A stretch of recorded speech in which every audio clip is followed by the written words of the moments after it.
Hi. Hello. Hi. Hi. Hello everyone. Hi. Hi. Hi. Hello. Hi there. Hey everyone. Hi.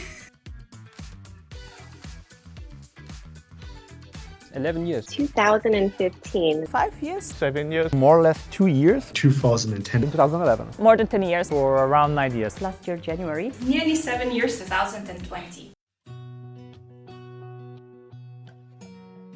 The face seems familiar. Is it possible that we've seen you somewhere? No, not that I remember. No. We were working on a big feature. It was going to be called the Guild Expedition, and we had the mechanics first. We didn't have a theme, and I was working as a game designer on it. And I didn't know what theme we could put on it, and then suddenly it hit me. It should be like an expedition in the jungle and like Indiana Jones, and I tried to sell the whole team to this idea, and I promised if we pick this theme, then I will come dressed as Indiana Jones to the office the next day, and I did, because I love wearing this costume, and we'll use every opportunity to just do it. As you know, Forge goes through the times of human history, and we got to the point where we were at the present day, and then we were thinking, okay, we need to continue into the ages, going into the future. And there were a couple options here. I was thinking as the lead at that time, thinking of how we can make it more sustainable for the player, more realistic and more exciting. So I delved into it more to see how we can feasibly do like a space future in Forge, exploring things like another city grid. That was a huge topic in the team. In the end, I brainstormed with the team, and it just came down to seeing how rich that sort of topic was. And so I remember the ideas coming out like Venus and the asteroid belts, and all of that have now made it into the game. And so, yeah, being on that, making the decision to go into space and having the second grid for players to play was sort of what led Forge to where it is now. Was also, of course, responsible for some things, and one being, for example, the settlements, the very nice Polynesia one, for example, but also for the ages. And for most of the space age ages, actually, which is from Mars onwards. The overall story, just going humanity traveling through our solar system, is really, really nice, and now we want to go even a step further. So for the upcoming age, you can take us on a journey to the outskirts of our solar system. Maybe you discover something very interesting with people that maybe not be in the same mood as your people of the town. I'm also very curious to see what you think about the units and what you think about the buildings again, especially in the outposts. For fall event, we were thinking of changing the mechanic, which was the same since a long time. Deserts for fall are really nice, so we wanted to keep them. We made them even more cuter by connecting the pop mechanic and making smaller deserts, and then instead of the chests you could get like nice jars at the end, jams of different kinds. We had a new ticket system in which players could play for 5 minutes without spending a ticket, but we thought that that's not enough. We wanted to have something more. While changing the probabilities, we found out that the game can be much more faster, much more fun. The pops became much faster. Then we introduced new kind of a chest with 6 stars. The entire game became fun and happening. One of the funniest parts of my work was actually implementing the card mechanic. We played and we tried it and we tested it for almost 3 months, and we thought we had all the mechanics sorted out. But we were very wrong.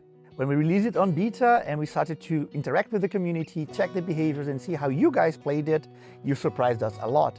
You got way better than we expected. You showed us a lot of opportunities that we could improve the mechanic, and in the end it was a lot of fun because we learned, we grew, and since we believe that this mechanic was a very good one and we heard all the feedback you guys gave, we are continuing with this, creating a brand new event with the same mechanic and introducing all the changes you guys asked.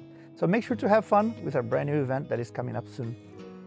I remember 2011, around that time when we released the beta to the office, and everyone was just playing and buzzing about the game, like how cool it is to build your city and fight other people within the office. Back then we were like 120 people at Games, and literally everyone was playing. It was really cool and a real inspiration for the team as well, because they got so fueled by everyone playing and the amazing feedback that we got back. And this is kind of how we knew that, okay, we have a great product on our hands. I think one of the most interesting memories could be the time when I had the opportunity to bribe our developers with muffins. So basically they had a challenge of fixing as many bugs as possible within a day. And we in community management had our own kind of list of bugs that we would like to get fixed. So we published the list to the developers and we said, hey, if you fix any of that list, then what's gonna happen? On top of a donut, you're also getting a muffin. And it kind of worked, we got some fixed. I had a flatmate that was playing Forge, and I was really annoyed at her once because we were getting late for a bus we wanted to go to, and I asked, what are you doing? And she said she was still waiting for her productions to finish. I was like, what production? What are you doing? And this was how I got introduced to Forge of Empires. She showed me the game, and we were basically a flat of girls that was playing Forge of Empires together. So that was pretty cool. Let me think. So in these 9 years, actually, there are many funny stories. Back in the days, 6-7 years ago, as you know, we have a lot of Forge events. We needed to enable a Forge event on live servers.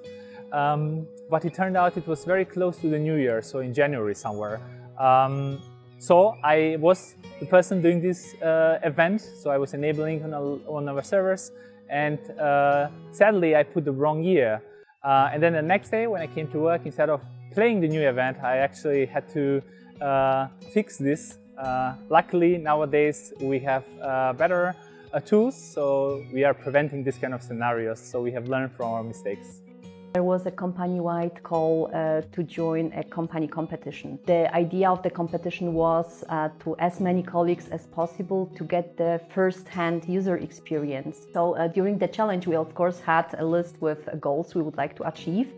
And close to the end of the round, we figured out that very likely we will not achieve to build 120 great buildings. We collaborated with resources and actually to finish this goal and to build the required number of great buildings.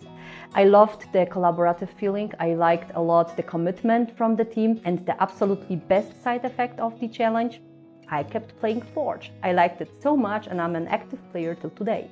I had the pleasure to meet a lot of interesting people, especially from our external teams, like community managers, moderators, supporters, everyone that really supports us on the front lines.